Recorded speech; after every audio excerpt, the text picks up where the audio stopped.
કેમ છો વિદ્યાર્થી મિત્રો? બધા મજામાં ને? અરે વાહ, બધા ખૂબ મજામાં લાગો છો. તો ચાલો મિત્રો, હવે આજના અંક આયોજન મુજબ આપણે શબ્દ સમજૂતી મેળવીએ અને સાથે સાથે આ શબ્દોનો વાક્ય પ્રયોગ કરતા પણ શીખીશું. રાણી છાપ અર્થાત બ્રિટનમાં રાણી વિક્ટોરિયાની છાપવાળો સિક્કો. આ શબ્દનો વાક્ય પ્રયોગ જુઓ. રોહિત પાસે રાણી છાપનો સિક્કો છે અર્થાત રોહિત પાસે બ્રિટનના રાણી વિક્ટોરિયાની છાપવાળો સિક્કો છે. પછીનો શબ્દ છે ભદ્ર અર્થાત અમદાવાદમાં આવેલા ભદ્રના કિલ્લાનો વિસ્તાર. આ શબ્દનો વાક્ય પ્રયોગ જુઓ. અહેમદ શાહ પહેલાએ અમદાવાદમાં ભદ્રનો કિલ્લો બંધાવ્યો હતો અર્થાત અહેમદ શાહ પહેલાએ અમદાવાદમાં આવેલા ભદ્રના કિલ્લાનો વિસ્તાર બંધાવ્યો હતો. આગળનો શબ્દ છે વિલાસ અર્થાત અહીં મોજ મજા. આ શબ્દનો વાક્ય પ્રયોગ જુઓ. સાધારણ માણસોના સામાન્ય વિલાસમાંથી ઘણા લોકોના જીવનને પોષી શકાય છે અર્થાત સાધારણ માણસોની મોજ મજામાંથી ઘણા લોકોના જીવનને પોષી શકાય છે. આગળનો શબ્દ છે સ્વર અર્થાત અવાજ. આ શબ્દનો વાક્ય પ્રયોગ જુઓ. રેખાનો સ્વર ખૂબ જ મીઠો છે અર્થાત રેખાનો અવાજ ખૂબ જ મીઠો છે. પછીનો શબ્દ છે તૃષ્ણા અર્થાત ઈચ્છા. આ શબ્દનો વાક્ય પ્રયોગ જુઓ. અનિલને શરબતની તૃષ્ણા હતી અર્થાત અનિલને શરબત પીવાની ઈચ્છા હતી. પછીનો શબ્દ છે અનિમેષ અર્થાત મટકું પણ માર્યા વિના. આ શબ્દનો વાક્ય પ્રયોગ જુઓ. ભરત મીઠાઈના થાળ સામે અનિમેષ નજરે જોઈ રહ્યો હતો અર્થાત ભરત મીઠાઈના થાળ સામે મટકું પણ માર્યા વિના જોઈ રહ્યો હતો. આગળનો શબ્દ છે અનાયાસે અર્થાત સહજ રીતે. આ શબ્દનો વાક્ય પ્રયોગ જુઓ. રેવાથી અનાયાસે બૂમ પડાઈ ગઈ અર્થાત રેવાથી સહજ રીતે બૂમ પડાઈ ગઈ. આગળનો શબ્દ જુઓ. લીન અર્થાત એક ધ્યાન. આ શબ્દનો વાક્ય પ્રયોગ જુઓ. સાધુ મહારાજ લીન બનીને બેઠા છે અર્થાત સાધુ મહારાજ એક ધ્યાન બનીને બેઠા છે. પછીનો શબ્દ છે સમાધિ અર્થાત ઊંડું ધ્યાન. આ શબ્દનો વાક્ય પ્રયોગ જુઓ. રઘુ સમાધિમાં બેઠો છે અર્થાત રઘુ ઊંડું ધ્યાન ધરીને બેઠો છે.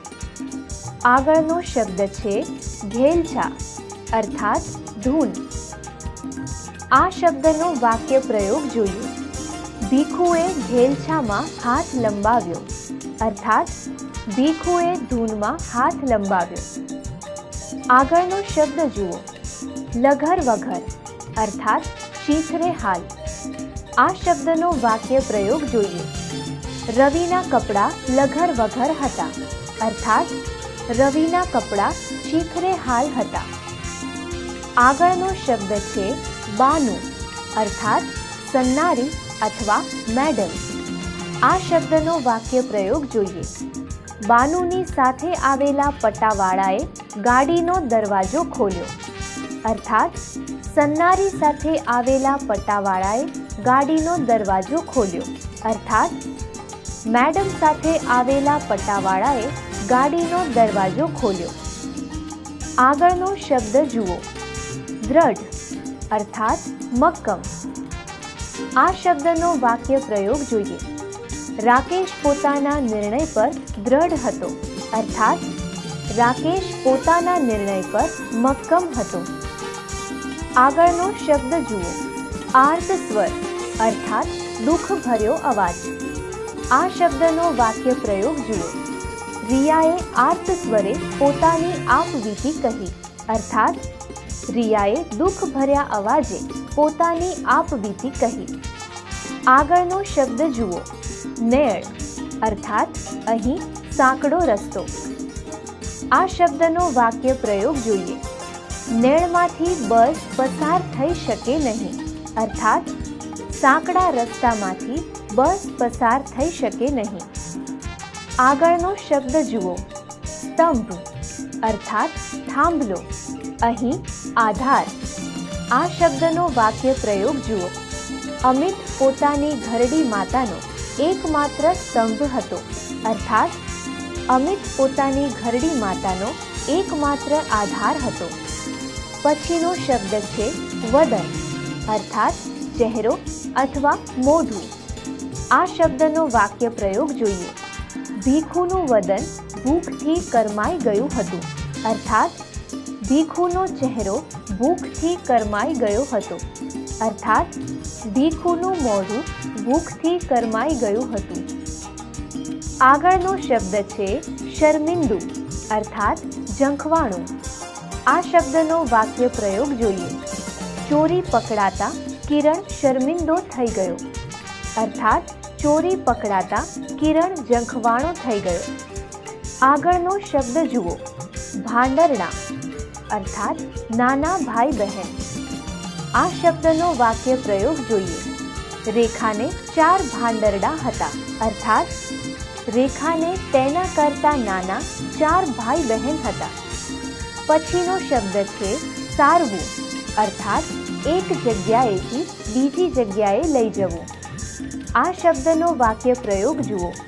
રાજીવ બરફ સારવાનું કામ કરતો હતો, અર્થાત રાજીવ બરફને એક જગ્યાએથી બીજી જગ્યાએ લઈ જવાનું કામ કરતો હતો.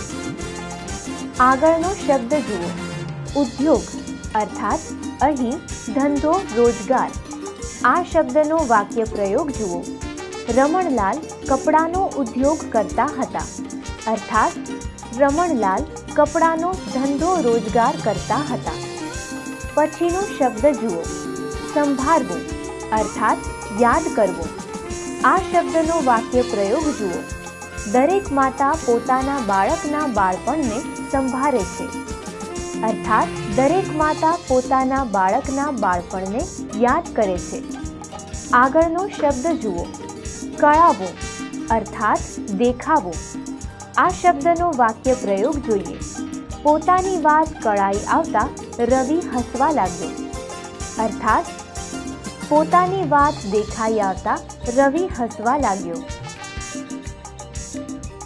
મિત્રો, શબ્દોના અર્થ તો તમને બરાબર સમજાયા જ હશે.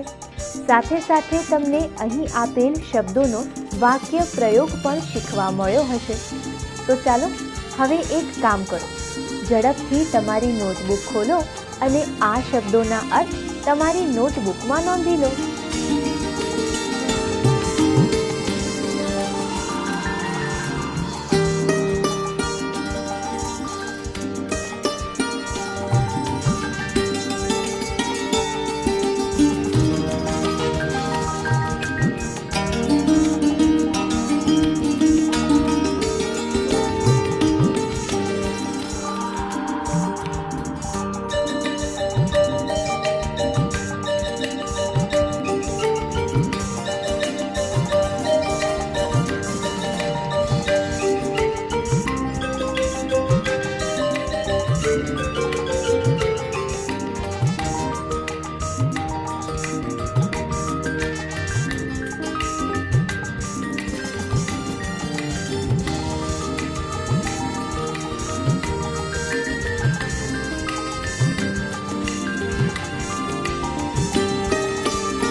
શબ્દોના અર્થ તો તમે લખ્યા ને? ખૂબ સરસ. હવે આપણે રૂઢિપ્રયોગો અને તેના અર્થની જાણકારી મેળવીએ. સાથે સાથે જેમ શબ્દોનો વાક્ય પ્રયોગ શીખ્યા તે જ રીતે રૂઢિપ્રયોગોના પણ વાક્ય પ્રયોગ કરતા શીખીશું. તો ચાલો જોઈએ. ઉગારી લેવું અર્થાત બચાવી લેવું. તેનો વાક્ય પ્રયોગ જુઓ. ભગવાન દરેક માણસને સંકટમાંથી ઉગારી લે છે અર્થાત ભગવાન દરેક માણસને સંકટમાંથી બચાવી લે છે. હવે આગળનો રૂઢિપ્રયોગ જુઓ. વાત કળાઈ જવી અર્થાત સમજાઈ જવું. આ રૂઢિપ્રયોગનો વાક્ય પ્રયોગ જુઓ. માતાને પોતાના બાળકની વાત તરત કળાઈ જાય છે અર્થાત માતાને પોતાના બાળકની વાત તરત સમજાઈ જાય છે. હવે આગળનો રૂઢિપ્રયોગ જુઓ. રાડ ફાટી જવી અર્થાત ભયથી ચીસ પડાઈ જવી. તેનો વાક્ય પ્રયોગ જોઈએ. ગાડી અચાનક નજીક આવી જતા સરોજની રાડ ફાટી ગઈ અર્થાત ગાડી અચાનક નજીક આવી જતા સરોજથી ભયથી ચીસ પડાઈ ગઈ. હવે આગળનો રૂઢિપ્રયોગ જુઓ. વદન કરમાઈ જવું અર્થાત નિરાશ થઈ જવું. આ રૂઢિપ્રયોગનો વાક્ય પ્રયોગ જોઈએ. દીપકને શાળાએ જવા સમયસર બસ ન મળતા તેનું વદન કરમાઈ ગયું અર્થાત દીપકને શાળાએ જવા સમયસર બસ ન મળતા તે નિરાશ થઈ ગયો.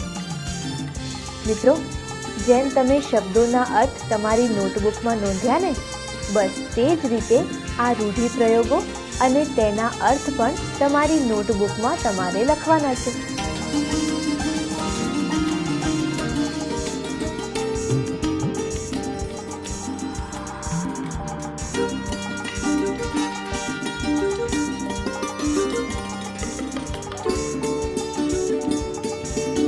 ખૂબ સરસ. તો મિત્રો, હવે જલ્દી મળીશું આવતા અંકમાં. ત્યાં સુધી આવજો.